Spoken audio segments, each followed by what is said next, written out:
So I started working with refugees because I wanted to make a difference. And making a difference starts with telling their stories. So when I meet refugees, I always ask them questions. Who bombed your house? Who killed your son? Did the rest of your family make it out alive? How are you coping in your life in exile? But there's one question that always seems to me to be most revealing, and that is, what did you take? What was that most important thing that you had to take with you when the bombs were exploding in your town and the armed gangs were approaching your house? A Syrian refugee boy I know told me that he didn't hesitate when his life was in imminent danger. He took his high school diploma. And later he told me why. He said, I took my high school diploma because my life depended on it. And he would risk his life to get that diploma. On his way to school, he would dodge snipers. His classroom sometimes shook with the sound of bombs and shelling. And his mother told me, every day I would say to him every morning, honey, please don't go to school. And when he insisted, she said, I would hug him as if it were for the last time.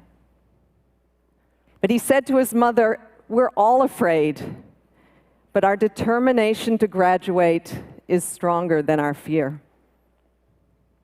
But one day, the family got terrible news. Hani's aunt, his uncle, and his cousin were murdered in their homes for refusing to leave their house. Their throats were slit. It was time to flee.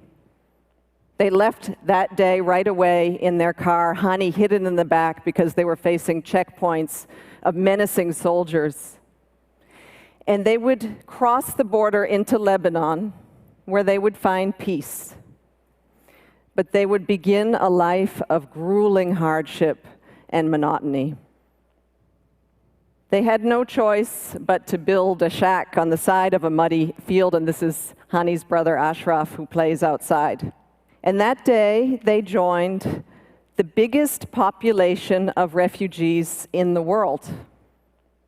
In a country, Lebanon, that is tiny, it only has 4 million citizens, and there are 1 million Syrian refugees living there. There's not a town, a city, or a village that is not host to Syrian refugees. This is generosity and humanity that is remarkable. Think about it this way, proportionally. It would be as if the entire population of Germany, 80 million people, would flee to the United States in just 3 years. Half of the entire population of Syria is now uprooted. Most of them inside the country. 6.5 million people have fled for their lives. Well over 3 million people have crossed the borders and have found sanctuary in the neighboring countries. And only a small proportion, as you see, have moved on to Europe. What I find most worrying is that half of all Syrian refugees are children. I took this picture of this little girl. It was just 2 hours after she had arrived after a long trek from Syria into Jordan. And most troubling of all is that only 20% of Syrian refugee children are in school in Lebanon. And yet, Syrian refugee children, all refugee children, tell us education is the most important thing in their lives. Why? Because it allows them to think of their future rather than the nightmare of their past. It allows them to think of hope rather than hatred. I'm reminded of a recent visit I took to a Syrian refugee camp in northern Iraq, and I met this girl. And I thought, she's beautiful. And I went up to her and asked her, can I take your picture? And she said yes, but she refused to smile. I think she couldn't, because I think she must realize that she represents a lost generation of Syrian refugee children, a generation isolated and frustrated. And yet, look at what they fled. Utter destruction. Buildings, industries, schools, roads, homes. Hani's home was also destroyed. This will need to be rebuilt by architects, by engineers, by electricians. Communities will need teachers and lawyers and politicians interested in reconciliation and not revenge. Shouldn't this be rebuilt by the people with the largest stake, the societies in exile, the refugees? Refugees have a lot of time to prepare for their return. You might imagine that being a refugee is just a temporary state. Well, far from it.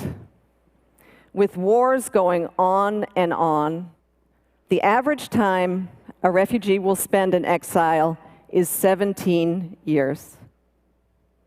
Hani was into his second year in limbo when I went to visit him recently. And we conducted our entire conversation in English, which he confessed to me he learned from reading all of Dan Brown's novels and from listening to American rap. We also spent some nice moments of laughter and fun with his beloved brother, Ashraf. But I'll never forget what he told me when we ended our conversation that day. He said to me, "If I am not a student, I am nothing." Hani is one of 50 million people uprooted in this world today. Never have, since World War II, have so many people been forcibly displaced. So while we're making sweeping progress in human health, in technology, and education and design, we are doing dangerously little to help the victims. And we're doing far too little to stop and prevent the wars that are driving them from their homes. And there are more and more victims. Every day, on average, by the end of this day, 32,000 people will be forcibly displaced from their homes. 32,000 people. They flee across borders like this one. We captured this on the Syrian border to Jordan, and this is a typical day. Or they flee on unseaworthy and overcrowded boats, risking their lives, in this case, just to reach safety in Europe. This Syrian young man survived one of these boats that capsized. Most of the people drowned. And he told us, Syrians are just looking for a quiet place where nobody hurts you, where nobody humiliates you, and where nobody kills you. Well, I think that should be the minimum. How about a place of healing, of learning, and even opportunity? You know, Americans and Europeans have the impression that proportionally huge numbers of refugees are coming to their country. But the reality is that 86%, the vast majority of refugees, are living in the developing world, in countries struggling with their own insecurity, with their own issues of helping their own populations and poverty. So wealthy countries in the world should recognize the humanity and the generosity of the countries that are hosting so many refugees. And all countries should make sure that no one fleeing war and persecution arrives at a closed border. Thank you. But there is something more that we can do than just simply helping refugees survive. We can help them thrive. We should think of refugee camps and communities as more than just temporary population centers where people languish, waiting for the war to end. Rather, as centers of excellence, where refugees can triumph over their trauma and train for the day that they can go home, as agents of positive change and social transformation. It makes so much sense. But I'm reminded of the terrible war in Somalia that has been raging on for 22 years. And imagine living in this camp. I visited this camp. It's in Djibouti, neighboring Somalia, and it was so remote that we had to take a helicopter to fly there. It was dusty and it was terribly hot. And we went to visit a school and started talking to the children. And then I saw this girl across the room who looked to me to be the same age as my own daughter, and I went up and talked to her. And I asked her the questions that grown-ups ask kids, like, what is your favorite subject, and what do you want to be when you grow up? And this is when her face turned blank. And she said to me, I have no future. My schooling days are over.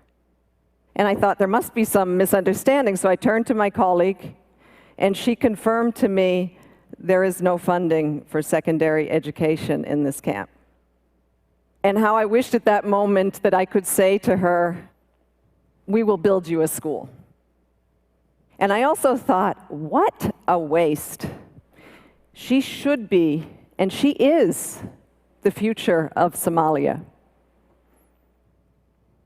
A boy named Jacob Atem had a different chance, but not before he experienced terrible tragedy.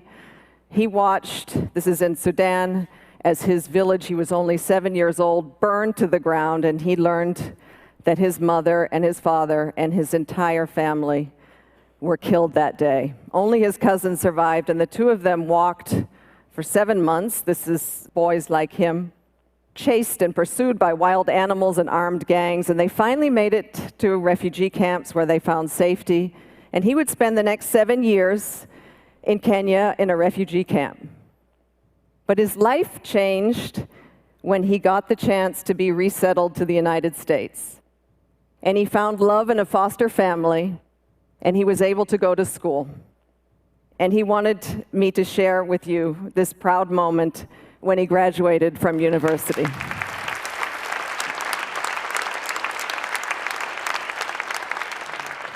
I spoke to him on Skype the other day, and he was in his new university in Florida, pursuing his PhD in public health. And he proudly told me how he was able to raise enough funds from the American public to establish a health clinic back in his village back home. So I want to take you back to Hani.